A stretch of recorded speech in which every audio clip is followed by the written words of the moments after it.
Va a ser un orgullo tenerlo. Aparte es gran amigo de Gabriel Valentín, puede ser profesor de nuestra casa. Efectivamente, lo que quería hacer era saludarle, porque además le debo una visita, así que ahí estaré lo antes posible y ya debo dos visitas, una a ustedes y otra al profesor Valentín. Bueno, mejor, muchas gracias entonces. Primero que nada, le quería hacer una consulta en cuanto a índole personal, por así decirlo, porque uno empieza a investigar sobre quién es Jaime Campaner y se termina encontrando con una persona que para el mundo de la abogacía, de esta profesión, es relativamente joven y que ha tenido un gran éxito en lo que es la profesión del litigio. ¿A qué se cree que ha tenido casos como el caso Nos, por ejemplo, del 2016, si no me recuerdo? ¿A qué se debe este famoso éxito, este éxito a tan corta edad? Bueno, primero habrá que definir lo que es el éxito, ¿no? Yo considero que soy una persona con suerte, eso es el principal factor al que atribuyo lo que unos puedan denominar éxito, pero sobre todo, aparte de la suerte que está ahí, los factores aleatorios, yo creo que he tenido la suerte de trabajar en lo que me gusta desde el principio. Entonces, al hacer lo que no le gusta, además hacerlo con pasión, con denuedo y dedicándole pues muchas horas, no escatimando, pues creo que ese cóctel de pocos ingredientes puede dar a ese resultado que indica usted. Mm. Y sobre el caso Nos, este caso tan particular, ¿qué puedes comentarnos? Sí, una breve descripción de él.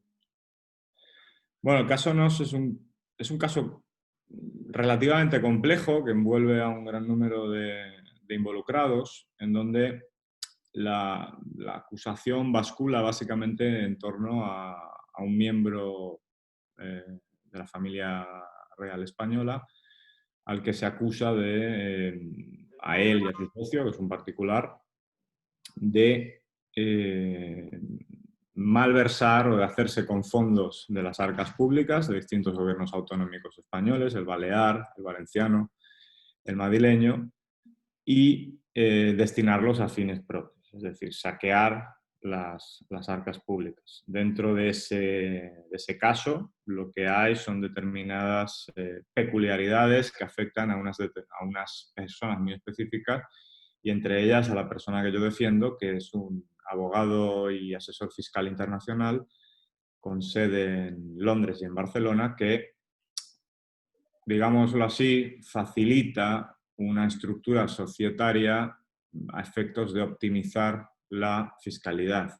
A través de esas sociedades, donde están involucradas básicamente Londres y Belice, se canalizan esa serie de ingresos que luego se supo que eran delictivos. En eso consiste básicamente el caso NOS.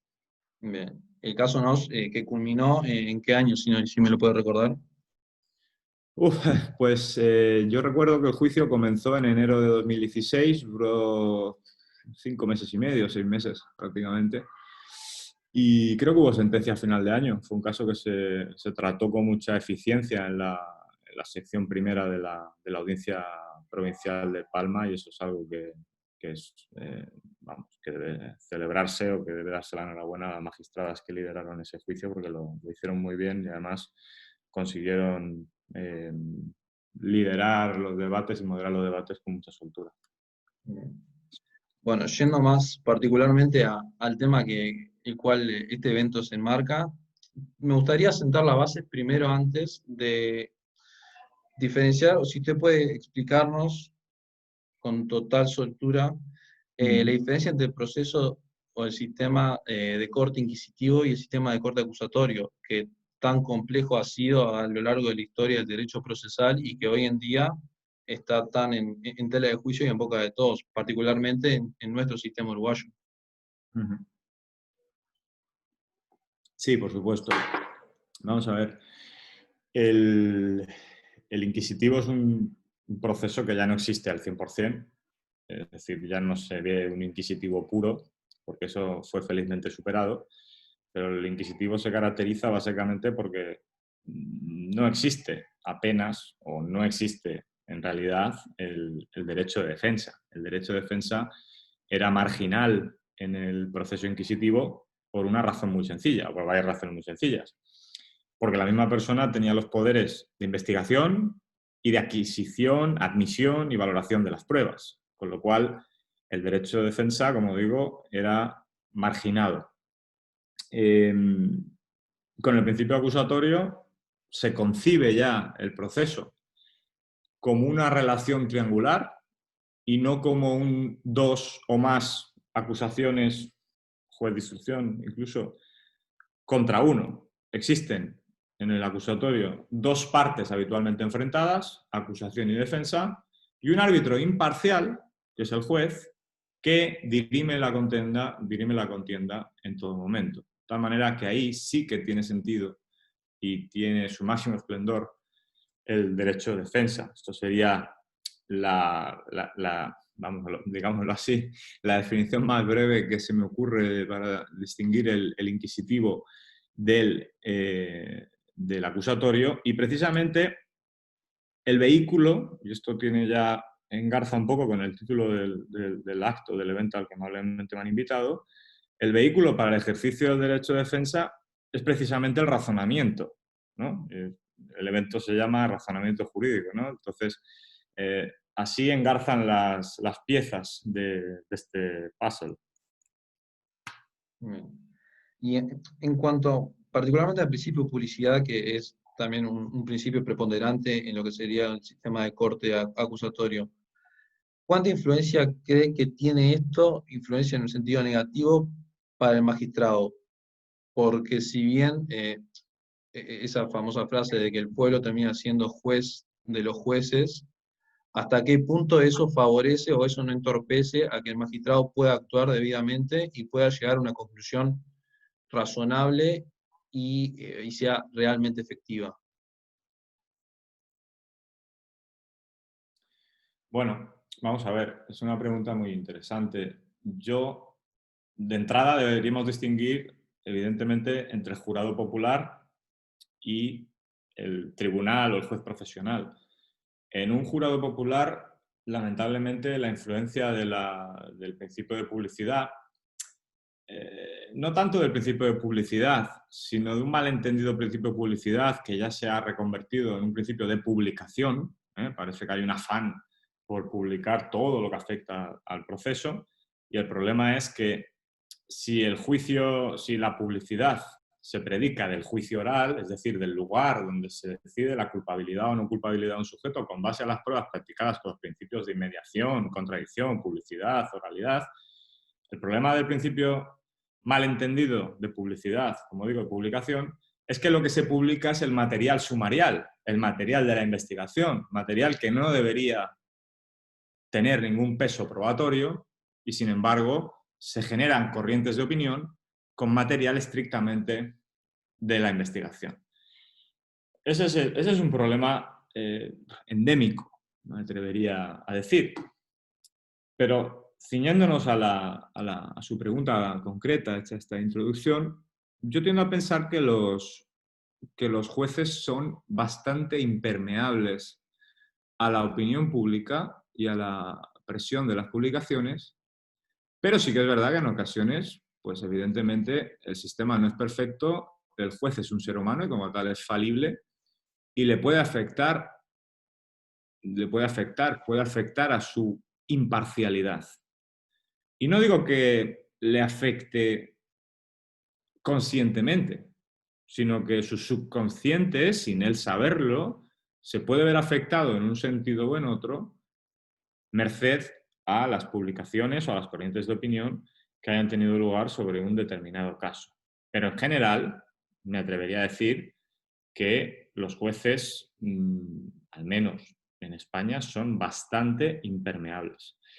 En ocasiones sí que es verdad que hay determinadas resoluciones judiciales que parecen más bien dictadas de cara a contentar a la opinión pública en un sentido o en otro, que basadas en razonamientos jurídicos, que es otra vez el tema que nos trae aquí hoy. Entonces, pero son males inevitables, diría yo, con los que hay que aprender a convivir del siglo XXI, las nuevas tecnologías, demás. Es decir, tenemos mucha información, muy poco tiempo para procesarla y muy poca formación en general para valorar, procesar estas cuestiones. Fíjese que todo el mundo se atreve a opinar de derecho, todo el mundo se atreve a opinar de procedimientos judiciales, de si alguien es culpable, si es inocente, si el juez lo ha hecho bien, si el juez lo ha hecho mal, si el abogado es bueno, si el abogado es malo, si el fiscal es especialmente hiriente en sus preguntas, si tiene una finalidad política, si no. Pero, sin embargo, de otras ramas de la ciencia o de la técnica, en profesiones y demás, la gente no opina. Es decir, yo no conozco, o sea, si uno abre Twitter, uno ve críticas y grandes razonamientos y grandes críticas sobre la arquitectura. Iba a decir que sobre la medicina tampoco, pero fruto de la situación generalizada de alarma y de crisis sanitaria ya vemos mucho experto en epidemiología en las redes, ¿no? Pero quiero decir, es una rama, el derecho, que se presta muchísimo a que aparezcan sedicentes expertos y se creen corrientes de opinión basadas en la nada. Porque yo he criticado mucho que en casos muy famosos en España, de mucha trascendencia, en algunos de los cuales he tenido la suerte de participar, se ha criticado la resolución judicial cuando se ha conocido el fallo, pero no la sentencia, es decir, no los razonamientos jurídicos, no los hechos probados, no el razonamiento que ha llevado al tribunal a determinar o declarar la culpabilidad o no culpabilidad de un sujeto.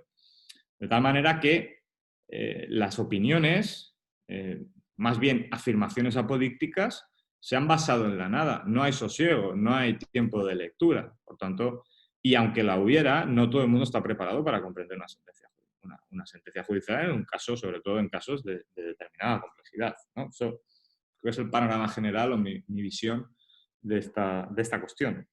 ¿Y usted cree que la sociedad, el ciudadano común y corriente, que quizás está un poco alejado de lo que sería el tecnicismo que la materia o la ciencia en particular, en este caso el derecho, requiere, cree que ese alejamiento es perjudicial mismo para el derecho mismo, o que el ciudadano tiene que tener un mínimo de conocimiento de procesal penal, de procesal en general?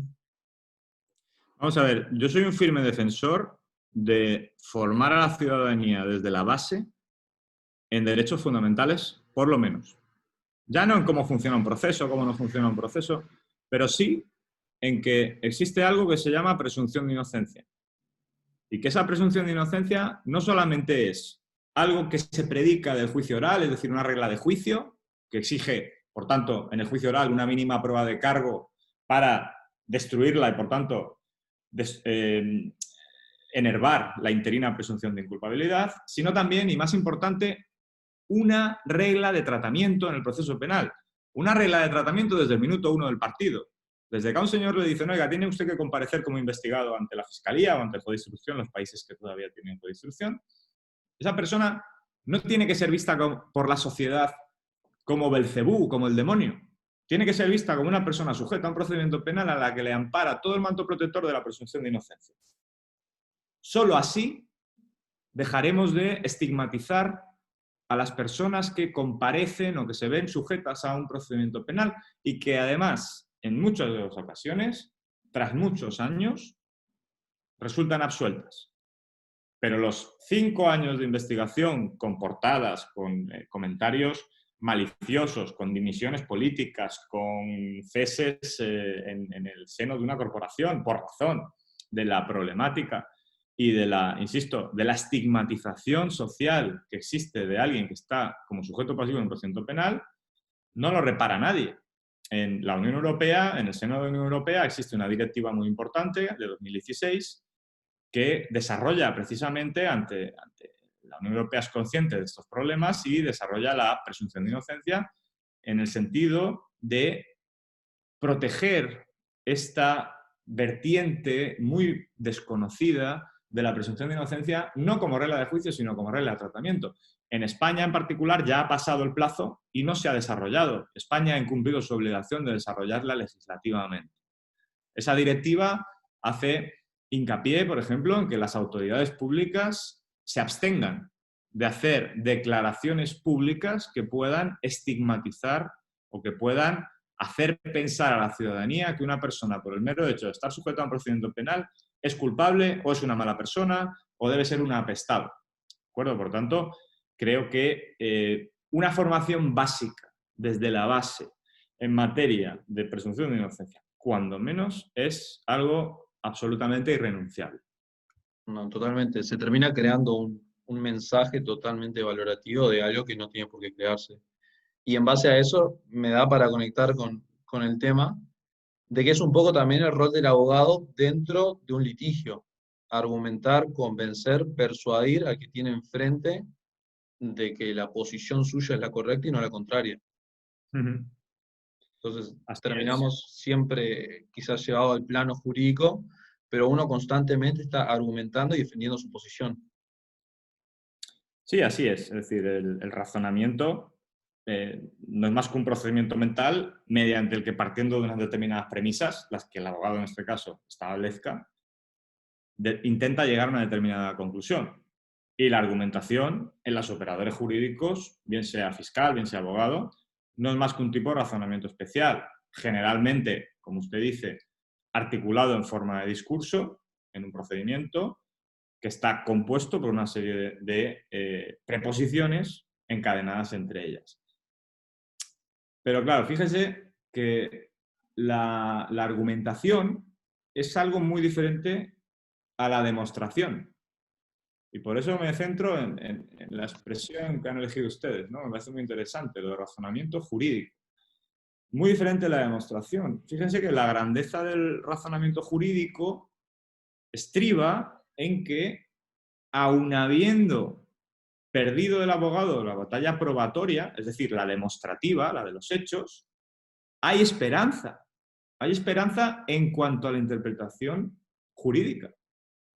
E incluso en lo fáctico, fíjense ustedes en la importancia que tiene la denominada prueba indirecta o indiciaria, porque ante la ausencia de prueba directa es esencial la racionalidad del discurso de la persona que defiende o de la persona que acusa. Eso tiene mucho de razonamiento. El abogado o el fiscal tendrá que razonar la existencia o no existencia de determinados indicios, es decir, no de prueba directa, que de modo acumulado, concomitante y racionalmente valorados, llegan a una conclusión que será para el fiscal, tal vez, normalmente, la acusatoria, la de destrucción de la presunción de inocencia, y para el abogado, la, digámoslo así,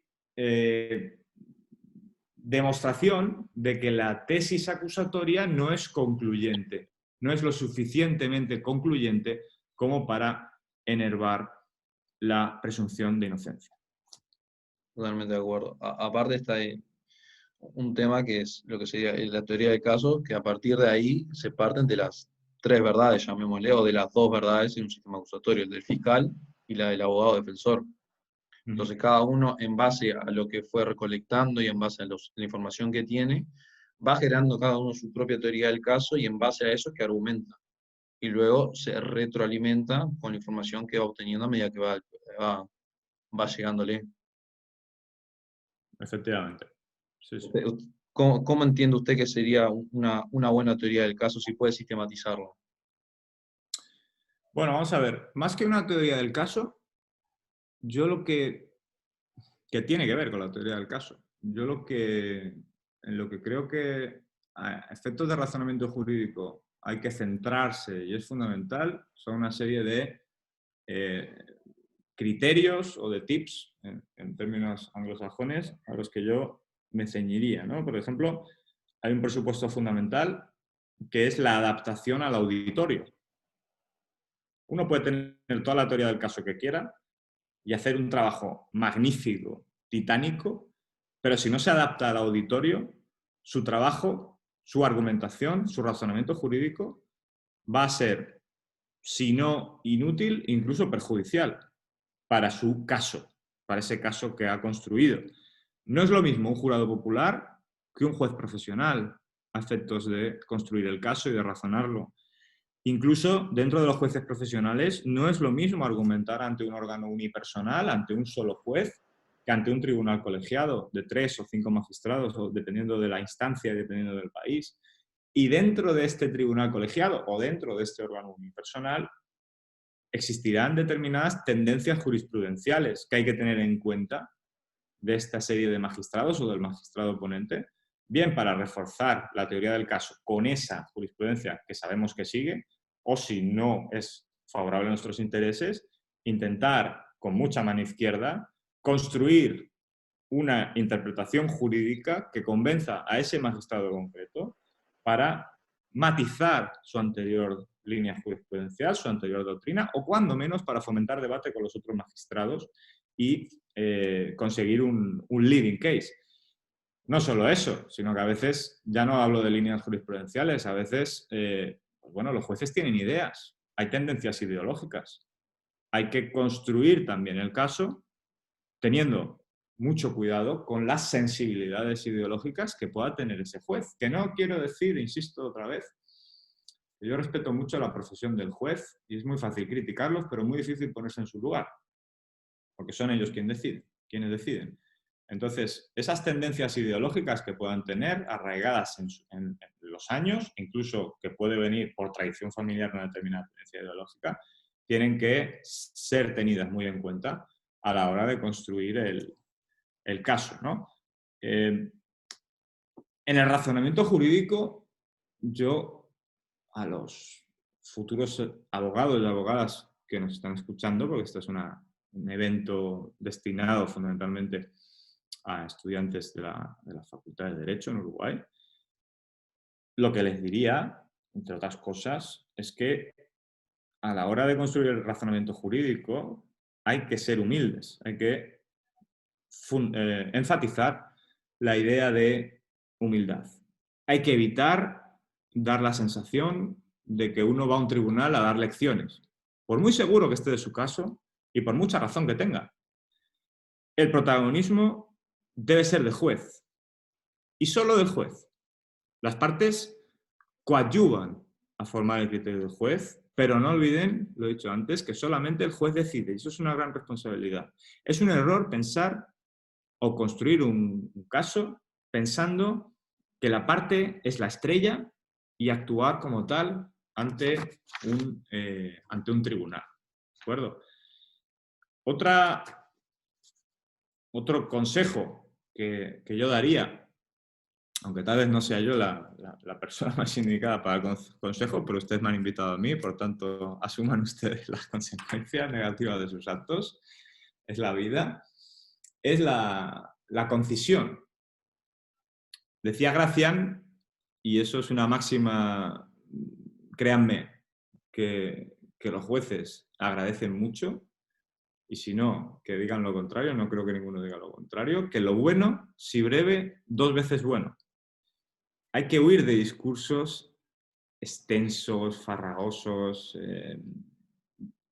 porque a la hora de construir un caso, probablemente uno tarde más tratando de resumir, de hallar las ideas fuerza y de construir una argumentación breve pero contundente, que construir un caso tomando notas e intentando abrumar al tribunal con constantes ideas y demostrándole lo mucho que uno ha estudiado y lo mucho que uno se ha preparado el caso y lo bien construido que está su caso. Eso, en mi opinión, es un error. En ocasiones incluso por criterios, llamémoslo así, científicamente probados, ¿no? Todos sabemos la capacidad de concentración de la mente humana. Ustedes están a punto ya todos de desconectar porque ya no pueden aguantarme más. Es decir, si sigo hablando 20 minutos más, si alguno no lo ha hecho, estas son las ventajas de las conferencias digitales, ¿no? Que uno se puede desconectar o dormir sin ningún inconveniente. Hay un límite. Y ese límite también hay que respetarlo. Y uno construye el caso durante semanas, durante meses incluso, algunos durante horas porque son unos privilegiados o unos irresponsables. Pero no olviden que el juicio es largo, la práctica de la prueba es larga y que cuando a ustedes les toca hacer el alegato, el informe oral, el razonamiento, hay un cansancio acumulado. Y el tribunal va a agradecer que ustedes sean capaces de destacar los aspectos que más les favorecen, prescindiendo, y eso evidentemente cuanto más joven se es, más apego se le tiene a todas las ideas que uno ha ido recolectando y construyendo, pero si uno consigue seleccionar, va a ser a su favor. Y eso es algo que se aprende con el tiempo. Se aprende con el tiempo. Yo, desde luego, mis informes han ido reduciéndose considerablemente en extensión a lo largo del tiempo, porque he logrado comprender eso y creo que es muy reciente. No utilicen 5 minutos para expresar una idea que se pueda comunicar con una frase simple, sujeto, verbo, predicado. No le den vueltas, no hagan circunloquios. Las ideas fuerza, al final, son las que se retienen. Cuando uno lanza una idea fuerza, un mensaje bien lanzado y bien estructurado, esto va a ser lo que el juez va a recordar tal vez al cabo de 15 días, un mes cuando esté dictando sentencia. No va a recordar los circunloquios o el rollo que ustedes le han contado. Eso les garantizo que no lo va a recordar. Y tampoco va a revisar la grabación, tienen mucho trabajo los jueces. Decía el presidente de la Audiencia de Palma, de mi ciudad natal, Diego Gómez Reino, que es un excelente magistrado y muy rápido, en tono jocoso, en tono de broma, él siempre tiende a limitar las intervenciones de los intervinientes, de los fiscales y de los abogados. Y dice, siempre en broma, pero ustedes saben que en las bromas siempre hay un trasfondo de verdad, si no, no son graciosas. Decía, y dice, insisto, que si uno tiene razón, apenas tiene que hablar. Que si uno tiene la razón en el caso, no es necesario que haga especiales alardes a la hora de exponer su caso. Desde luego, es una hipérbole, pero tiene mucho de cierto. Me preguntaba usted antes por el caso Nos, y yo le decía que el caso Nos duró aproximadamente, pues, digamos que entre 5 y 6 meses. Mis alegatos finales duraron exactamente 21 minutos. Para un caso de esa extensión, son unos alegatos breves.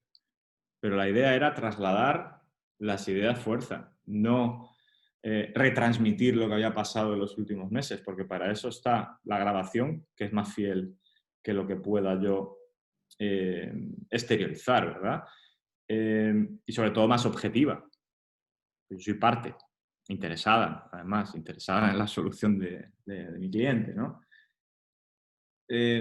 Por tanto, en el número y calidad de argumentos a la hora de construir un caso, decía ya, fíjense que me tengo que remontar muy atrás, pero decía Cicerón que cuando hacía acopio de argumentos de una causa, acostumbraba no tanto a contar cuántos tenía, que también los contaba, sino sobre todo a pesarlos. Y tenía razón. No persuaden 21 argumentos que vayan, si los, digamos, en términos boxísticos o pugilísticos, los catalogáramos desde el peso pluma o paja o mosca hasta el superpesado. Persuaden los mejores 3 argumentos libra por libra. Digo 3 porque probablemente 2 pueden parecer pocos y 4 ya pueden parecer excesivos. Y ustedes dirán, bueno, pero ¿por qué 3? Y yo les diré, sencillamente no lo sé, no hay una explicación racional, pero el 3 tiene una cierta magia, un cierto simbolismo, el poder seductor del tridente, no lo sé, lo ignoro. Pero como digo, yo me limitaría a eso y ya les prometo que no necesitan desconectarse más. Seguramente veo que hay 480 conectados, igual antes había 600. Yo como últimos consejos a la hora de construir el caso y sobre todo de exponerlo, Me centraría en evitar la monotonía. No hay que hacer un discurso lineal. El discurso tiene que tener altibajos en muchos sentidos para mantener la atención del tribunal. Hay que mantener el ritmo, ¿eh? No se trata de un concurso oposición en el que ustedes tienen un tiempo para decir cuanto más mejor. No, tómense sus pausas, respiren, beban agua, hagan lo que tengan que hacer. Y sobre todo, y esto también es algo que solo la experiencia y los años lo permiten, porque si ahora se lo digo, ustedes me dirán, sí, hombre, claro, pero es mi primer juicio, va a ser mi primera, incluso una defensa de trabajo de fin de grado o de trabajo de fin de máster, ¿no? Eviten encorsetarse, eviten llevar un discurso ya cerrado, sean flexibles, tengan cintura a la hora de estructurar el discurso en sala y sobre todo, y esto hay gente que no, parece que no está en la misma sala a la hora de exponer su caso, hay que saber leer el auditorio. Es decir, si ustedes están exponiendo el elemento subjetivo del tipo de malversación de caudales públicos, o la teoría o las excepciones a la regla de exclusión de la prueba ilícita, lo que sea, y detectan que el magistrado o la magistrada o el tribunal incluso al completo lo da por sabido o cabecea o hace le lanza alguna señal, porque el lenguaje no verbal es muy importante, de que eso ya lo conocen y ya lo tienen claro, no dediquen 3 minutos o 5 o 10 a insistir sobre esa cuestión. Sepan leer el mensaje, sepan leer el lenguaje no verbal y cambien de tema para mantener vivo el interés. Y por último, evidentemente yo les hablaba de la pasión al principio y cierro mi monótona intervención recalcándoles la idea de la pasión. En la exposición de un caso, en mi opinión, insisto, es una opinión muy personal y por tanto no les digo que ustedes vayan de alguna manera a exteriorizar su pasión a la hora de cuando salgan a los tribunales, solo es posible poner cierta pasión en la defensa de un caso si uno está realmente convencido de su postura, salvo que sea una gran actriz o una gran actriz o un gran actor, ¿no? Pero una cierta dosis, un cierto componente de pasión, yo creo que les ayudará a culminar ese caso que tanto les ha costado construir y exponer. Esto es lo que les puedo decir sobre el tema que ustedes me han invitado a disertar y desde luego estoy abierto a seguir conversando con usted y con ustedes sobre cualquier tema que puedan. Bien. Sí.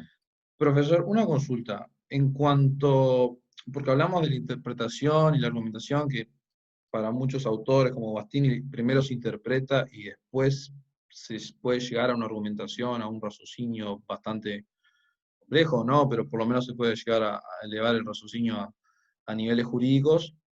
¿Hasta qué punto la interpretación no traspasa la línea del derecho positivo, llamémosle, y termina superándolo? Porque, no sé, se mide, por ejemplo, Robert Alexis con su moral verdadera como un ideal, en realidad termina ponderando la moral verdadera por encima de lo positivo. Y se me vienen a la cabeza casos como los ocurridos en la Segunda Guerra Mundial, en cuanto a las leyes de sangre, por ejemplo, donde en realidad el derecho positivo era uno, pero el derecho material estaba totalmente fracturado y estaba totalmente resquebrajado. Entonces, ¿hasta dónde y cuál sería el límite de la interpretación dentro del derecho para mantenernos efectivamente en el derecho? Es una pregunta muy interesante y que celebro que me haga. Vamos a ver. Vamos a salir de lo abstracto, ¿no? Porque estos temas, siempre yo le decía cuando me invitó a esta charla, decía, hombre, yo le puedo hablar una hora de lo que usted quiera, de temas jurídicos, ¿no? Pero sobre el razonamiento no sé qué contarle, ¿no? Algo le he contado. A partir de aquí, yo creo que el límite está muy claro y va a depender, y esto a veces es un error, porque nos dejamos deslumbrar a veces por los norteamericanos, ¿no? Por los anglosajones en general, por su creación del derecho a base de precedentes y demás, donde hay mucho de interpretación y mucho de la cosecha propia del juzgador. Pero a veces nos olvidamos de dónde venimos, sobre todo de dónde estamos y hasta dónde podemos llegar, ¿no? Y para mí el límite es muy claro en la interpretación, en el límite del derecho positivo. Miren, el sistema anglosajón tiene un sistema de creación jurisprudencial del derecho. Y por tanto ahí la interpretación puede ir mucho más allá de lo que puede ir en nuestros sistemas, en el llamado sistema continental, donde estamos en un método o en un sistema de creación parlamentaria del derecho. Es decir, lo que llamamos política, no en términos peyorativos, como en los últimos años ya uno habla de política y parece que se refiere a algo malo, sino realmente a la generación de leyes en un parlamento con votaciones y demás. Una vez el parlamento emite una determinada legislación, en un sistema continental el juez está vinculado única y exclusivamente al imperio de la ley. Es, vamos, es su obligación principal, por no decir casi la única. Centrarse y acomodarse y no desbordar los límites del derecho positivo, le parezcan justos o le parezcan injustos. Otra cuestión es que considere una ley inconstitucional, que para eso existen unos cauces donde los jueces pueden plantear sus cuestiones de inconstitucionalidad a los tribunales constitucionales o de garantías. Pero insisto, el juez es un aplicador del derecho y la seguridad jurídica exige que si existe un derecho, aquello del ex previa, scripta, tal, si existe un derecho preexistente y en la vigencia de ese derecho un ciudadano ha cometido un acto, bien por acción o por omisión, tiene la certeza de que la ley regula de determinada manera ese, que el juez no se va a inventar o no va a ir más allá en la interpretación de lo que dice la ley. Por tanto, yo creo que el juez en los sistemas de creación parlamentaria del derecho está muchísimo más limitado y no tiene sentido el debate sobre el ir más allá, que sí tiene sentido en los sistemas anglosajones, pero como a veces la jurisprudencia y las tendencias anglosajonas penetran en sistemas ajenos y a veces uno se deslumbra y dice, ah, qué bonito esto de interpretar y ir más allá del derecho positivo y demás, creo que es un error, ¿no? Entonces, para mí, los límites están ahí. Termina siendo un replicador de lo que ya está establecido, en definitiva, el juez, y brindando la seguridad Efectivamente. necesaria. Efectivamente. El juez, independientemente, no le voy a quitar, evidentemente no le voy a quitar mérito a la hora de interpretar jurídicamente un determinado tipo delictivo, pero la gran misión del juez es fáctica, es probatoria. Construir un relato de hechos probados a la vista de la prueba practicada con todas las garantías. A partir de ahí, la aplicación del derecho es un juicio de subsunción jurídica. Oiga, tengo este hecho probado, tengo este relato fáctico que he construido de tal manera. Muy bien. Tomemos el precepto y hagamos el juicio de subsunción jurídica. ¿Encaja? Lo aplico. ¿No encaja? No lo aplico. Pero no tiene una libertad tan exacerbada como algunos quieren o querrían tener, ¿no? Es decir, esa es la grandeza del principio de seguridad jurídica y, sobre todo, del principio de legalidad que le precede. Bien. Y en cuanto a la argumentación y interpretación, siendo más o menos esta misma línea, ¿un silogismo deductivo se podría o se podría llevar adelante como método argumentativo en un determinado caso o no? Porque si bien partimos desde la base del ser y el deber ser de la norma, nunca es un razonamiento lógico y termina siendo más que nada un razonamiento inductivo, que la autenticidad, el hecho fáctico termina marcando lo que sí y lo que no. ¿Hasta qué punto no se puede llegar a un silogismo de verdad? Efectivamente. Vamos a ver, poderse se puede, pero yo no soy partidario y al final esto complica las cosas. Es decir, yo en la argumentación jurídica y en la construcción del caso ya creo que de alguna manera, aunque no lo he dicho con estas palabras, lo he dejado claro en mi breve exposición, soy partidario de la sencillez. Soy partidario de la sencillez. Y entrar con razonamientos deductivos, inductivos y demás, eso al juez de alguna manera le puede cansar, le puede despistar y puede pensar que el objeto del proceso ha quedado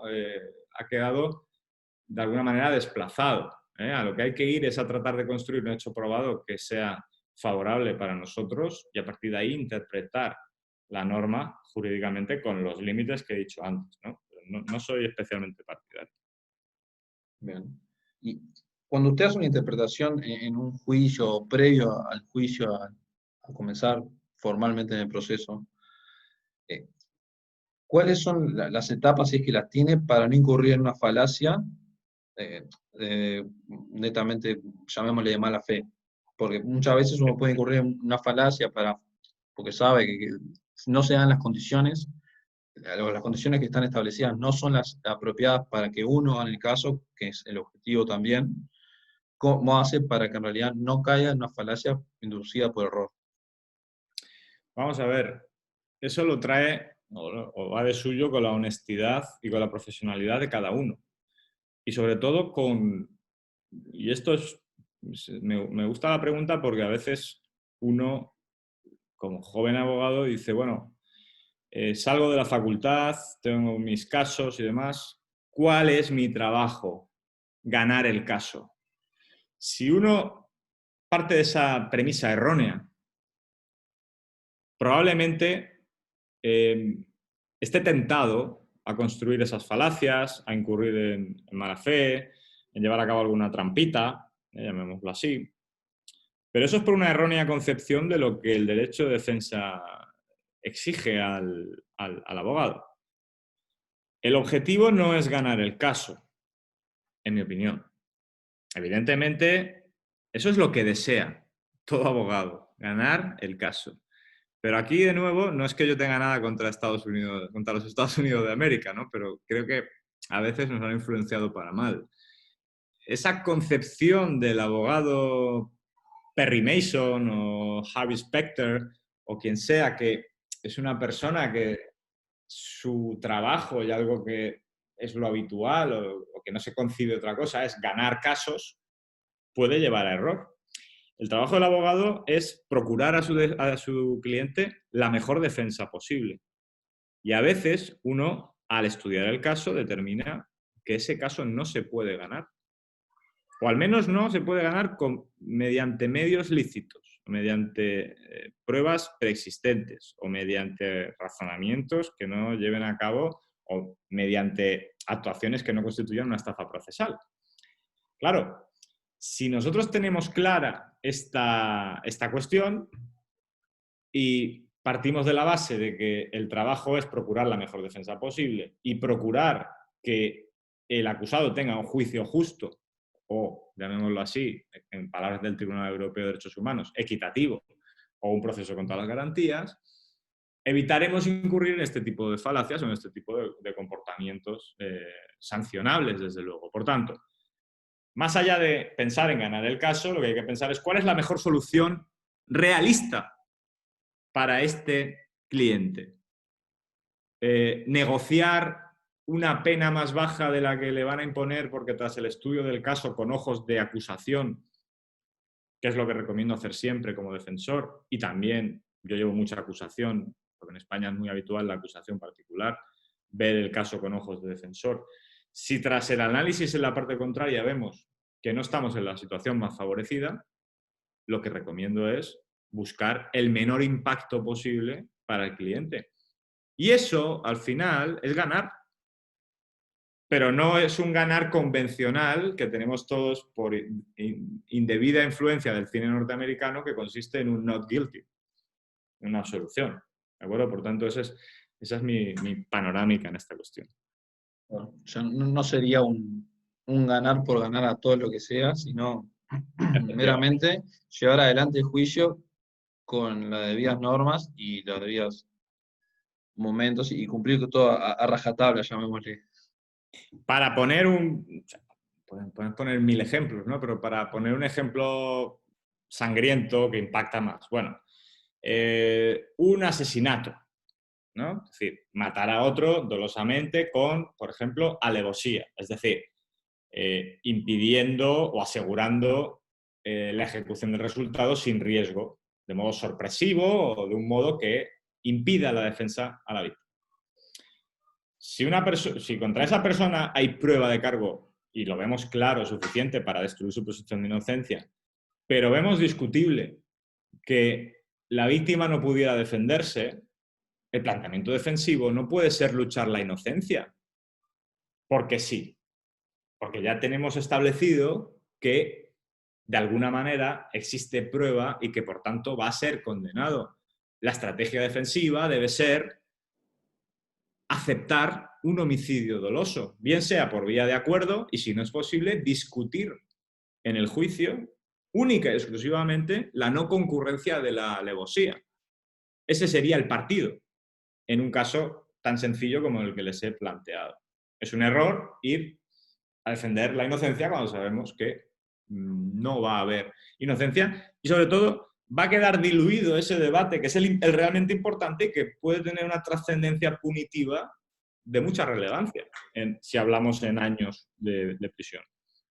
Nuevamente volvemos al mismo que usted decía hoy, interpretar lo que sería el contexto, no solo en el que está uno inmerso dentro del juicio, sino también con las pruebas que uno tiene y con los hechos que son.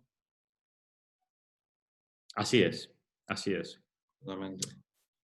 Y Es un poco esclavo, uno no puede, vamos a ver, uno no puede inventarse el caso. El caso le viene un poco dado. A partir de ahí se pueden explorar líneas de defensa, se pueden explorar líneas de acusación, se pueden explorar líneas de exclusión de prueba ilícitamente obtenida, se pueden explorar muchas vías. Pero el cadáver está ahí, la autopsia está ahí, las no señales de defensa, es decir, no hay señales de una posible defensa, no hay señales defensivas en los antebrazos, las típicas señales. Eso ya viene dado, no lo vamos a cambiar. No vamos a ir con un bolígrafo al informe de autopsia y le vamos a poner unas marcas rojas en el antebrazo a la víctima, ¿no? Entonces, quiero decir, hay que adaptarse un poco a lo que hay y, a partir de esos mimbres, hacer una cesta lo más presentable posible. ¿Y usted cree que, particularmente le pregunto, si cree que las facultades o las universidades tienen que impartir cursos tanto de argumentación jurídica, llamémosle en la teoría, como de argumentación jurídica en práctica, esto es de litigio penal directamente? Porque acá, por lo menos lo que nos pasa en la Universidad de la República, es que tenemos un curso de argumentación jurídica que termina siendo netamente teórico, dejando de lado lo práctico, que quizás con la técnica forense sí podemos remediar esa falta de aprendizaje, o uno la tiene que ir viendo por experiencia o leyendo por la suya. ¿Cree que es necesario que las universidades las impartan? Miren, mi opinión concreta sobre este tema es muy clara. No tienen que sentirse, llamémoslo así, decepcionados porque la Facultad de Derecho no les provea con una formación en esta materia. Yo no la tuve tampoco. No es, ya lo saben, no es algo que se imparta con carácter general en las facultades de Derecho. Yo siempre digo, y se lo digo a mis alumnos, que la Facultad de Derecho le da a uno muchas salidas. Es la típica carrera cajón desastre. ¿Cuántos compañeros tienen ustedes que estudian Derecho porque no sabían qué estudiar? ¿No? Muchísimos. Y a partir de ahí uno sale con una licencia para aprender la profesión de abogado, o cualquier otra, pero ahora nos centramos en la de abogado, ¿no? Por tanto, uno sale con una base mínima y se da cuenta al salir a la jungla judicial que no sabe nada, pero sí tiene una ligera base formativa en derecho positivo, en derecho constitucional. Ha estudiado cómo funciona un proceso, se da cuenta que no tiene nada que ver la realidad con la práctica, porque a veces la ley se incumple y se invierte el sistema de fuentes de derecho de tal manera que, pues, el juzgado de determinado partido judicial decide que aplica la costumbre, que es que en ese juzgado se hacen las cosas de determinada manera, a pesar de lo que diga la ley, y nadie lo discute, ¿no? Entonces, y a efectos de argumentar, es exactamente lo mismo. Uno aprende a argumentar a base de hacer casos. Uno, vamos a ver, yo no sé, en Uruguay creo que no, si no me corrige, pero en España hay mucha afición taurina, se dice que a torear solo se aprende en la plaza, toreando, no se aprende en la grada. Uno puede haber estudiado la técnica del torero, la rana, todo, puede haber estudiado todo, puede haber recibido clases de cómo se hace, tal. Pero hasta que no tiene el toro delante que le quiere cornear, uno no aprende y no experimenta y no se equivoca, porque hay que equivocarse. Hay que equivocarse haciendo un discurso excesivamente largo para darse cuenta que si hubiera hecho un discurso corto me hubiera ido mucho mejor. Hay que equivocarse siendo excesivamente pasional y que el juez le llame la atención para la próxima vez decir, bueno, voy a seguir siendo pasional, pero voy a bajar, voy a levantar el pie del acelerador. Es decir, todas estas cuestiones yo creo que no requieren de una formación, lo cual dice muy poco de mí porque yo venía a hablar de esto, ¿no? Pero quiero decir, es algo que se va fraguando y se va construyendo con el paso del tiempo y con las experiencias. Por tanto, no tengan ustedes ningún tipo de vértigo ni tengan ningún tipo de reparo a la hora de afrontar procedimientos sin haber estudiado la cuestión. Lo que sí recomiendo, evidentemente, que es algo que hacía yo, es que en el periodo no lectivo vayan a ver juicios y vayan a ver cómo actúan los abogados experimentados y aprendan no solo de los que lo hacen bien, sino, y esto no es un error lo que voy a decir ahora, aprendan sobre todo de los que lo hacen mal. No hay mejor aprendizaje que ese. Porque si uno detecta los errores que comete un abogado en sala, aprende lo que no hay que hacer, aprende lo que puede molestar al juez, aprende lo que puede ser contrario a los intereses de su cliente. Y esa enseñanza no se la va a dar un profesor, con todo respeto al cuerpo docente al que también pertenezco a tiempo parcial, pero eso no se lo puede dar una explicación. Eso hay que verlo. Hay que ver cómo un abogado se estampa contra la pared y se equivoca. Hay que ver cómo un abogado le hacen callar. Hay que ver cómo un abogado grita demasiado. Hay que ver cómo un abogado hace circunloquios y no consigue trasladar un mensaje. Hay que ver a un abogado haciéndolo de modo espectacular en sala para decir, yo quiero ser como este, yo quiero hacerlo así. Y ir uno construyendo su propio estilo. Totalmente. Termina uno de cara a la vida y aprendiendo sobre la marcha totalmente, en realidad. Sin duda. Bueno, me gustaría como última pregunta que le voy a hacer yo, después voy a habilitar a los demás estudiantes para que el que quiera levante la mano y le pregunte, ya que usted nos dio clase de cómo ser breve y dar un mensaje que sea contundente, que usted dé un mensaje breve. ¿Eh? Y yo no lo he sido. Cada vez que usted me hace una pregunta, yo hablo 5 minutos, pero bueno. No, sí, sí. Estuvo perfecto igual, ¿no? Pero que usted sea breve y a modo de síntesis diga por qué es importante la argumentación jurídica en la vida del abogado. Bueno, es importante porque demuestra una cierta elaboración y una argumentación, un razonamiento jurídico solo se puede hacer si previamente se ha estudiado, se ha preparado bien el caso. Una persona que se va a un juicio y no ha estudiado no va a poder razonar jurídicamente. Por tanto, la premisa fundamental para que un juez atienda o atienda con especial interés, evidentemente, no quiero decir que si no, no le vayan a atender, es que detecten que ustedes pueden ayudar a mejorar la jurisprudencia. Que ustedes, por sus razonamientos, pueden ser asimilados, incorporados, o al menos darle que pensar al juez para matizar su jurisprudencia o para hacer justicia en ese caso concreto. Esa es, por vía de síntesis, para mí la importancia del razonamiento jurídico en el juicio. Bien. Bueno, muchas gracias, profesor. Les voy a, que quiera hacer una consulta, que levante la mano. O tres, no tengo prisa, ¿eh? Bueno, ya hay 4 ya, así que No, ya digo cada uno, que no acabaremos sobre 467 a 3 consultas cada uno, imagínense. Voy a por estamos todo el agua. día acá. Le doy la palabra a Enzo Casella, te- ahí, fíjate si puedes hablar y si no, desconectate, habilitate, mejor dicho, el micrófono. Estoy. Profesor, primero muchas gracias por la posibilidad, A usted. muy interesante. Yo le quería consultar, para usted, más allá de estudiar el caso en sí, que me parece que es obviamente muy importante, eh, en esto de la argumentación jurídica, al ser oral, ¿qué énfasis le da usted a cómo decir las cosas y como la retórica completa de gestos, todo lo que pueda llegar a ver con eso, más allá de saber del caso, porque a veces uno puede saber mucho del caso y no saberlo comunicar bien, y creo que, por eso le pregunto, ¿qué facilidad usted a cómo transmitir eso, más allá de qué transmitir? Gracias.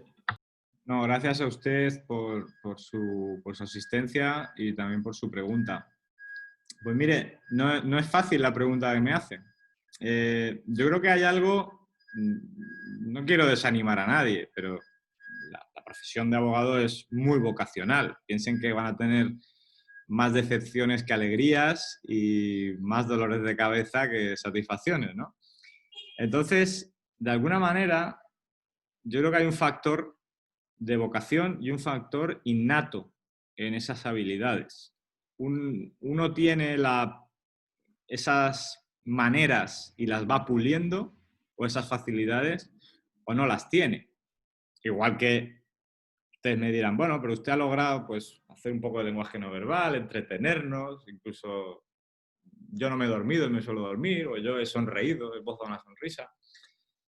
Pero es que eso no me lo ha enseñado nadie, digámoslo así, dándome una clase, o no lo he aprendido yo leyendo en un libro, sino que es algo que, al igual que en el colegio, en la primaria, pues suspendía siempre las actividades manuales y la música, pues para esto he tenido cierta facilidad. Y, por tanto, lamento no poder dar una fórmula mágica, ¿no?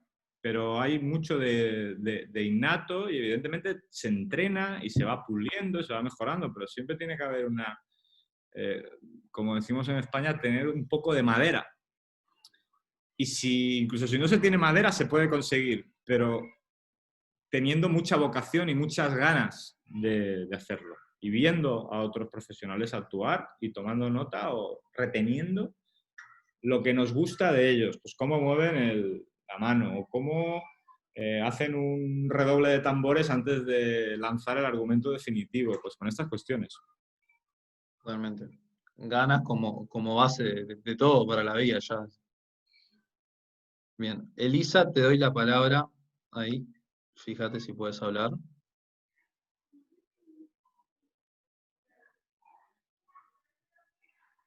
Elisa, ¿me escuchás?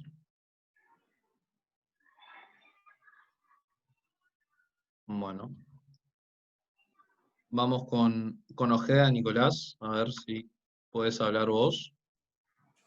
Perfecto, muchas Bien. gracias. ¿Se escucha? Se escucha. Perfecto. Primero que nada, buenas tardes. Y quería agradecer también al doctor por esta hermosa charla que nos accedió y las gracias también, por supuesto, a Brum por hacerla posible. Y no me quería explayar mucho en esto, sino que como tengo, digamos, 5 preguntas más o menos para hacerle, voy al punto. La primera es, ¿cómo se puede, digamos, hacer argumentos falaces en este ámbito de la dialéctica? La segunda, ya con otro tema también, ¿qué problemas, digamos, básicamente a grandes rasgos, afectan a la, digamos, justificación interna? Y la tercera sería que si bien la doctrina jurídica y la jurisprudencia obviamente van de la mano, ¿qué tienen que ver con o qué tanto tienen que ver con el argumento de autoridad? La cuarta pregunta, ¿qué diferencias existen, ¿no? Obviamente a grandes rasgos, entre el argumento analógico, el argumento de no redundancia y el argumento pragmático? Y por último, ¿en qué consiste y qué efectos obviamente tiene dentro del objetivo de la, digamos, averiguación de la verdad, de los hechos, las limitaciones probatorias? Desde ya, muchas gracias, profesor. A usted por esa batería de preguntas, que ya le digo que alguna no le voy a saber contestar y hay que ser consciente uno de sus limitaciones, ¿no? Yo no soy profesor de razonamiento jurídico, pero no se preocupe que la base sí que la puedo dar. Vamos a ver, en cuanto a los argumentos falaces, bueno, pues yo siempre digo a mis alumnos y a las personas que trabajan en nuestro equipo que cuando se quejan que otro despacho ha dicho algo o ha dicho algo, demás, y que no es verdad, y hay cierto enfado, ¿no? Yo siempre digo que el papel lo aguanta todo. Por tanto, ¿cómo se construyen argumentos falaces? Bien, pues como que hay facilidad para hacerlo, sea una falacia ad hominem o sea la que queramos, pues se hace. Igual que en un juicio. Se lanza la falacia, puede pasar desapercibida, sobre todo, fíjense, que la defensa es la que tiene más facilidad de que, lanzar una falacia y pase desapercibida porque habla, digamos, interviene la última en el proceso, ¿de acuerdo? En cuanto a la doctrina y la jurisprudencia, si van de la mano, que tienen que ver con el argumento de autoridad, pues yo le digo una cosa, va a depender del sistema jurídico. Va a depender del sistema jurídico. Yo me atrevería a decir, yo he tenido la suerte de investigar en diversos países de lo más variopinto y de tener experiencias en muchas universidades y tener acceso a jurisprudencia de cortes de casación, como la italiana, la norteamericana, incluso estoy familiarizado con la peruana también. Pues va a depender del país y va a depender dentro de ese país si el juez considera una autoridad a la doctrina científica o no. En España me atrevería a decir que hay un cierto divorcio entre la judicatura y la doctrina científica. No siempre, pero me atrevería a decir, si me dijeran, oiga, pero con carácter general, ¿qué opina usted? Y es mi opinión. Pues yo opino que hay un cierto o un patente divorcio entre la doctrina y la jurisprudencia. Sin embargo, en otros países sí que el argumento de autoridad funciona y, como decía antes, pues una autoridad puede deslumbrar a un juez o puede ayudarle, que esto es lo interesante, a incorporar a su jurisprudencia lo que un científico o un autor dogmático ha trabajado durante los últimos 3 años. Creo que no se debe despreciar por parte de los prácticos al teórico, porque probablemente ese teórico, ya sé que hago una dicotomía, estoy con una falacia de alguna manera, ese teórico probablemente ha dedicado 3 años de su vida a investigar solo sobre esa determinada cuestión que al juez se le plantea y tiene 5 minutos, 10 minutos, 1 hora para estudiarla. Por tanto, creo que no hay que desecharla, pero va a depender mucho del país y estaría bien que fueran de la mano. Luego también, además, fíjense, en España es muy, infrecuente, diría yo que es esporádico por completo, que una sentencia cite a un autor doctrinal. En otros países no es nada infrecuente. Incluso se citan autores españoles en algunos países de Hispanoamérica, cosa que sorprende, ¿no? Porque uno dice, bueno, pero están citando en la Corte Suprema de tal país y en España no se citan, ¿de acuerdo? Lo cual no quiere decir que no se estudien, ¿eh? Eso ya es un tema de cómo, es un tema más formal de cómo se construye la sentencia, pero yo creo que influye la doctrina científica en la jurisprudencia.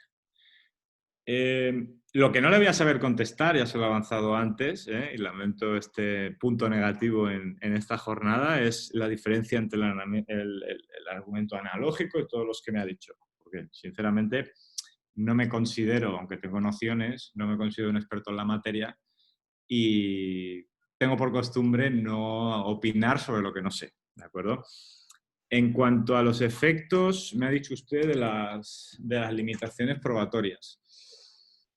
Ciertamente es una pregunta muy interesante. Las limitaciones probatorias, llamémoslo así, ¿cómo le diría yo? Iba a utilizar una redundancia, limitan la investigación, pero fíjense, se lo voy a explicar de otra manera. En el proceso en el proceso penal sobre todo, se tiende a tratar de alcanzar la verdad histórica. A mí no me gusta esto de la verdad material y la verdad formal, me parece una distinción artificial. Uno tiende a hallar la verdad histórica. ¿Qué ocurrió? Siempre se juzgan hechos ocurridos en el pasado, no se juzga el futuro. Dios nos libre de juzgar el futuro. Aquí distingamos el historiador, el que escribe un libro sobre la antigua Roma o la antigua Grecia, no tiene limitaciones a la hora de construir el relato de lo ocurrido o de lo que él considera ocurrido. El jurista, en este caso el juez, tiene una limitación muy clara, que es el respeto a los derechos fundamentales del investigado o del acusado, en función de la fase procesal en la que nos hallemos. El juez no puede construir el relato admitiendo una intervención telefónica al sujeto investigado que ha sido obtenida ilegalmente por parte de la policía, porque se ha vulnerado su derecho fundamental al secreto de las telecomunicaciones. Por tanto, ¿limita la exclusión probatoria a alcanzar la verdad histórica? En ocasiones sí, pero en la balanza tenemos el respeto de los derechos fundamentales de toda la ciudadanía en general, no solo de los malos o de un determinado acusado. Está en juego la credibilidad,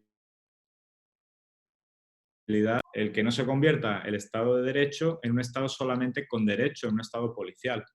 Y por tanto, afecta al proceso, sí, pero es un precio, es un peaje que hay que pagar necesariamente por el bien de todos nosotros, no solo de ese acusado que se ha librado porque se descubrió que traficaba con droga merced a una intervención telefónica obtenida ilegalmente y que ha limitado la verdad histórica, ¿verdad? Y la última pregunta, porque me ha hecho 5, he invertido el orden haciendo un poco de malabares para disimular mi ignorancia en el tema de los argumentos, no la recuerdo. Si me la puede, por favor, repetir, que a lo mejor es otra que no sé, pero bueno, voy a intentar no apuntarme. Sí, por supuesto que sí. ¿Qué problemas específicamente afectan a la justificación interna? Bueno, los problemas que afectan a la justificación interna yo creo que son innumerables. Y me gusta mucho a mí una obra de Stein que se llama El conocimiento privado del juez, que si no la conocen se la recomiendo, sin duda. Y ahí Stein hace unas reflexiones muy interesantes sobre cómo afecta o debería afectar lo que el órgano decisor, es decir, el juez o el tribunal, conoce de modo privado, porque tiene un conocimiento específico, pues por casualidad o por circunstancias de la vida o por estudios o por lo que sea, o por factores X, en la resolución de un determinado litigio donde no se le ha probado o no se le ha argumentado sobre esa cuestión. Por tanto, influencia mucha, pero le contesto en abstracto, porque tampoco soy especialista en la materia, pero esa obra se la puedo recomendar y creo que le va a resolver mucho esta cuestión. Bien. Siguiendo con el orden de acá de participantes que han levantado la mano, Norman, te doy la palabra para que, fíjate si puedes hablar ahí. Buenas Ahí, tardes. ¿Ya? te escucha. Bien, bueno, primeramente quiero hacer mío el agradecimiento de todos por esta excelente y enriquecedora charla, al doctor Campaner y a Brun por haberlo hecho posible. Y mi pregunta al profesor es, si está en conocimiento o familiarizado con el actual Código del Proceso Penal vigente en nuestro país desde hace 3 años, el cual pasó del régimen inquisitorio al acusatorio, y si es así, ¿qué opinión le merece, qué defectos le ve o cómo piensa que podría mejorarse, ya que actualmente se siente como que estamos en una etapa de prueba y error? Es eso nomás.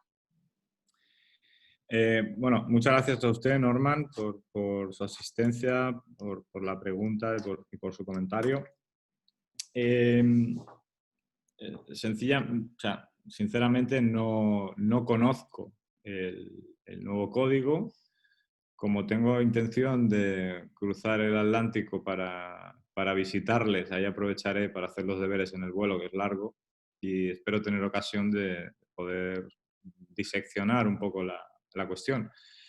Aún con todo y con eso, me veo en condiciones con cierto arrojo y atrevimiento por mi parte, y además encima veo que la reunión se está grabando, con lo cual puede quedar para los anales de la historia, que alguien opine sin haber leído un código. Sí que por experiencia le puedo decir lo siguiente. Me atrevo a decir que probablemente no es tanto un problema del código en sí, de su contenido, de la idea que plasma, del sistema de corte acusatorio que trata de implementar, sino más de la aplicación práctica. Y por tanto, probablemente el código, no hay ningún código perfecto, pero probablemente el código no esté mal y el problema lo tengamos en una cierta resistencia por parte de los sujetos institucionales encargados de aplicarlo, jueces y fiscales, básicamente, a la hora de transformarse. Uno no pasa de la noche a la mañana de trabajar en un sistema inquisitivo a ser un juez de garantías, por decirlo de alguna manera, ¿no? Es decir, eso requiere tiempo, requiere formación, requiere adaptación y no puede pretenderse, pues yo en algunos países lo he visto, en México, en Perú, conozco cómo ha evolucionado el cambio y les digo para su tranquilidad que poco a poco se va a lograr. Salvo que su código sea un desastre, que me niego a pensarlo, ¿eh? Esa es la cuestión. Entonces, yo les pongo un ejemplo que sí conozco. No voy a hablar de otros países, porque no quiero hacer comparaciones, pero sí que les planteo un escenario hipotético en España. En España España es uno de los pocos países de la Unión Europea que conserva al juez de instrucción. Por tanto, no es el fiscal en España el que investiga los delitos, el que lleva a cabo la fase de investigación, sino que es un juez.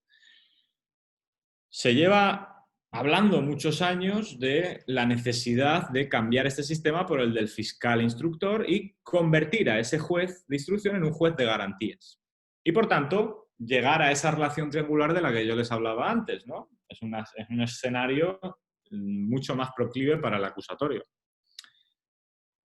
Por vaivenes políticos, por lo que pudiera ser, no ha llegado a aprobarse, pero parece que este año sí que será, con el nuevo ministro de Justicia, sí que es un objetivo principal y sí que pudiera aprobarse. Por muy perfecto que sea el código, y los redactores son de sobrada solvencia, estoy seguro que el juez de instrucción, que en los últimos 30 años se ha dedicado a tratar de hallar indicios incriminatorios, que es la misma persona además que decide el ingreso en prisión preventiva o provisional de esa persona, que es el que autoriza las entradas y registros, que es el que autoriza las escuchas telefónicas, que es el que de alguna manera es parte y juez en el procedimiento y parte que acopia material incriminatorio. Yo estoy seguro que cuando se levante por la mañana, el día que entre en vigor el nuevo código, no va a decir, qué diferente veo el mundo, hoy soy juez de garantías. Hoy voy a dejar que el fiscal haga todo este trabajo de acusación y yo me voy a limitar a ser un árbitro pacífico, un árbitro de los antiguos torneos medievales que no defiende la arena de combate. Lo que decía Alonso Martínez en la célebre exposición de motivos a la ley de enjuiciamiento criminal vigente, que es española, que es de 1882, imagínense. Y es una gran ley, pero evidentemente ha quedado ciertamente caduca. Eso va a llevar necesariamente un tiempo y probablemente sean las nuevas generaciones de jueces las que se adapten 100% al sistema. Conclusión, que he incumplido la regla de ser conciso. Hace falta tiempo. Gracias. Muchísimas gracias. De nada. Siguiendo con el orden de participantes, Cindy, te doy la palabra. Fíjate si puedes hablar ahí. Buenas tardes, gracias Brun y gracias profesor por la buena predisposición. Es una pregunta, en realidad a modo de su experiencia, doctor. Si en una frase, al momento que egresemos de la facultad, ¿cuál sería el mejor consejo que nos puede dar? Ya sea al momento de, no sea nuestro primer juicio o algún problema en particular que no requiera necesariamente un juicio, ¿cuál sería en una frase el mejor consejo que nos puede dar? Gracias. Gracias a usted, Cindy, por sus palabras y por su pregunta. Bueno, haciendo buena la máxima de Gracián, que he incumplido antes, yo les diría que se lo resumiría en una palabra: tesón. Tesón. Es decir, que no pierdan la esperanza nunca y que trabajen duro en sus casos y en resolver los problemas, porque al final ustedes, la profesión consiste en eso, en que se les presenten problemas cada vez más complejos y que ustedes tengan con su trabajo que resolverlos. Y por muy cuesta arriba que se les ponga, si ustedes tienen tesón y dedican tiempo y rompen el crono, rompen el reloj preparando las cosas, haciendo las cosas y tratando de hacer las cosas bien, probablemente el resultado será satisfactorio. Muchísimas gracias, doctor. Y si podía repetir nuevamente cuál fue el libro que asesoráramos para leer. Sí, El conocimiento privado del juez, ¿sí? Y el autor es Stein. Se lo voy a poner en el chat. Stein. También les dejo mi correo por si alguien quiere algo o no se ha atrevido a hablar o tiene problemas de conexión, que a veces pasa. Muchísimas gracias, doctor. Bien, Mariana, te doy la palabra. Mariana Esteves. Fíjate si puedes hablar ahí. Bueno, muchas gracias. Gracias al profesor y a Brun, como siempre. Y mi pregunta es, más que nada, para saber, ¿qué es lo que usted, doctor, entiende que lleva a un abogado a hacer malos argumentos a la hora de presentarse ante el juez o hacer un escrito o presentar toda la información de modo que no es tan concreto como debería serlo? Esa es más bien la pregunta, ¿a qué se debe? Gracias, Mariana, por su asistencia y por su pregunta. Se debe probablemente a innumerables factores, algunos de los cuales seguramente se me escapen porque eso debe pensar el juez cuando yo le presento algún escrito, ¿no? Pero si tuviera que optar por alguno, le diría que el principal, bromas aparte, es la falta de preparación. La falta de preparación en sentido lato, ¿no? En sentido amplio. La falta de preparación en el sentido de formación, pero también, si bifurcamos la formación, la preparación, la falta de estudio de ese caso. Fíjese usted que para exponer un caso, digámoslo así, un caso de mediana complejidad, bien sea por escrito, bien sea de palabra. Para exponerlo en 3 horas va a necesitar usted trabajar mucho menos que para exponerlo en 20 minutos. Y se lo digo por experiencia. Yo en NOS, ya que me preguntan por NOS, podría haber expuesto, le garantizo que podría haber estado entre 3 y 4 días hablando sin ningún problema, siempre y cuando me dejaran descansar para las más elementales necesidades y beber agua. Pero podría estar 3-4 días hablando. Y tuve que reducir las cuestiones a lo más elemental y estructurarlo de un modo que fuera amable, llamémoslo así, para el tribunal, y que pueda causar algún tipo de reacción y de agrado. Eso me lleva muchísimo más tiempo que hablar 3 o 4 días o que tomar notas o presentar un escrito de 500 folios en vez de un escrito de 5 folios. ¿Vale? Por tanto, creo que esa es la cuestión. Bien. Muchas gracias. De nada. Bien, ahora le doy la palabra a Gisela Aguilar, pero va a hablar ahí. ¿Nos escuchás, Gisela? Sí, hola, muchas gracias. En primer lugar, agradecerle la oportunidad al profesor y a Brum y felicitaciones por la exposición. Segundo, quería preguntar, doctor, usted nos había dicho que en nuestra defensa hay que ser breves y hablar con un lenguaje simple, pero le pregunto, en el ámbito práctico, ¿cómo hay que hacer que eso no influya en que nuestro argumento no se vea ni empobrecido ni debilitado? Bueno, muchas gracias. Gracias a usted, Gisela. Vamos a ver, hay que perder el miedo a la sencillez, a la simplicidad. Usted puede demostrar perfectamente que está capacitada desde el punto de vista dogmático, explicando sencillo lo que la dogmática ha hecho difícil. Porque eso significa que usted lo ha entendido, lo ha procesado y es capaz de trasladarlo con un mensaje claro y diáfano. No hay necesidad de adornarse, no hay necesidad de ser... A veces los abogados tendemos a ser especialmente pedantes, porque queremos adornarnos, hacer florituras, utilizar lenguaje elaborado, muchos latinajos, etc. Pero, insisto, para mí lo más directo que puede ser un mensaje y sencillo, haciendo ver evidentemente que se conoce la cuestión y sobre todo que el juez la conoce, es el mejor consejo que creo que puedo dar. Bien. Muchas gracias, profesor. No habiendo más preguntas, vamos finalizando el evento, este encuentro, y me gustaría agradecerle en nombre de Brum por la predisposición que ha tenido desde el día 1, como dije al principio. Siempre fue muy amable en recibirnos a la distancia de alguna forma, y bueno, ya lo estaremos esperando acá para encuentros presenciales, y algún día se tiene que dar.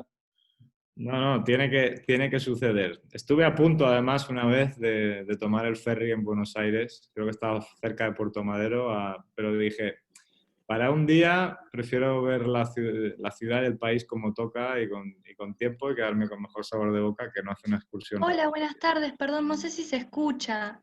Perfectamente. Había pedido la palabra y se ve que no lo vieron y necesito hacer una pregunta, pero tiene que ver más que nada con la parte humana, no tanta argumentativa. Mi pregunta es sobre su experiencia. En realidad, todos sabemos que hay presión social en determinados casos, cuando un abogado toma un caso, y usted había hablado del tema de abstenerse, los políticos que tienen que abstenerse con el tema de la culpabilidad cuando tienen que informar, ¿no? Indudablemente hay una cuestión de presión social y nosotros que vamos a ser futuros abogados en algún momento nos va a tocar un caso donde seguramente seamos tratados como los malos o defensores de cosas que para la presión social están mal. ¿Cómo desde su experiencia podría ayudarnos o guiarnos de cómo sentirnos nosotros en ese momento? Porque si bien tendremos todos los conocimientos y todas las cosas, la parte humana está. Y nos podemos sentir frustrados cuando tomamos un caso de esos, o cómo manejarlo, ¿no? Porque a veces uno se siente, estoy realmente defendiendo a una persona que asesinó, o lo que sea, más que ya sabemos que el sistema penal de cierta manera marginaliza, digamos, y si bien nosotros creemos que estamos haciendo lo correcto, tratando de ayudar a la persona a tener el menos mal posible, digamos, frente a los demás, ¿cómo manejamos esas emociones desde su experiencia? Perdón por la extensión y por la interrupción y todo. La verdad que sí, maluca. Para nada, para eso estamos aquí. Para usted por su pregunta. Bueno, a ver, es una pregunta compleja y que depende muchísimo de la persona. Es decir, todos sabemos pues, que unos podemos ser más sensibles que otros y todos tenemos nuestros rasgos definitorios de la personalidad. Y no están hablando ustedes con un robot porque van a decir, este tipo contesta siempre lo mismo, le pregunten lo que le pregunten, ¿no? Entonces, por eso hago la precisión. Es cuestión de tiempo. El tiempo y la experiencia y la repetición de situaciones hacen que uno consiga construir inconscientemente una coraza. Una coraza que permite que lo que una presión mediática, una excesiva empatía con el cliente, con el defendido, estas cuestiones que pueden, la asunción de una derrota. Estas cuestiones, estas tres cuestiones básicamente, fíjense que hago bueno el consejo que les he dado del tridente, estas tres cuestiones no se viven igual, en mi experiencia, con 24 años que con, iba a decir 40, pero no los tengo todavía. He ido demasiado rápido, que con 37 para casi 38. No se viven igual. ¿Por qué? Pues porque uno ya ha aprendido a autoprotegerse, ha aprendido a abstraerse un poco de determinadas cuestiones que al principio le traen de cabeza y le preocupan y no le permiten vivir y le quitan el sueño y le martirizan. Con el tiempo, no diré que nos volvemos inmunes, porque no nos volvemos inmunes, pero sí que le damos a todo una importancia en su justa medida. Y por tanto usted, pues, es normal que le preocupe eso. Y probablemente con un consejo que le dé yo, no voy a conseguir inmunizarla o impermeabilizarla cuando tenga un caso en el que la estén tratando a usted de villana por defender a alguien. Es normal y forma parte de las reglas del juego, ¿no? Pero sí que verá, y ojalá se acuerde de lo que le he dicho hoy, que cuando pasen 15 años, o 10, incluso 8, no hacen falta tantos, y vuelva a tener una situación parecida, usted afrontará el procedimiento y personalmente lo vivirá de una manera totalmente diversa y mucho más llevadera. Bueno, ahora sí, pido la disculpa del caso por la mano levantada que no se pudo ver, pero siguen llegando preguntas, profesor, así que vamos a tener que tener otro encuentro si no es molestia. No es molestia, pero intentaremos que sea presencial y probando y degustando un asado de esos que tienen tanta fama en su país. Bueno, si usted se compromete a venir, nosotros nos comprometemos a poner el asado. Bueno, muchas gracias, profesor. Gracias a todos los que asistieron, a todos estos encuentros que venimos haciendo hace un tiempo largo. Y para los que están acá, ya les comento que vamos a tener otro encuentro en la brevedad. Así que estén atentos que vamos a estar publicando en las páginas. Profesor, muchas gracias de nuevo y cualquier cosa que quiera de nosotros estamos a las órdenes. Gracias, muy amables. Cuídense. Tengan buen día. Chao, hasta luego. Chao.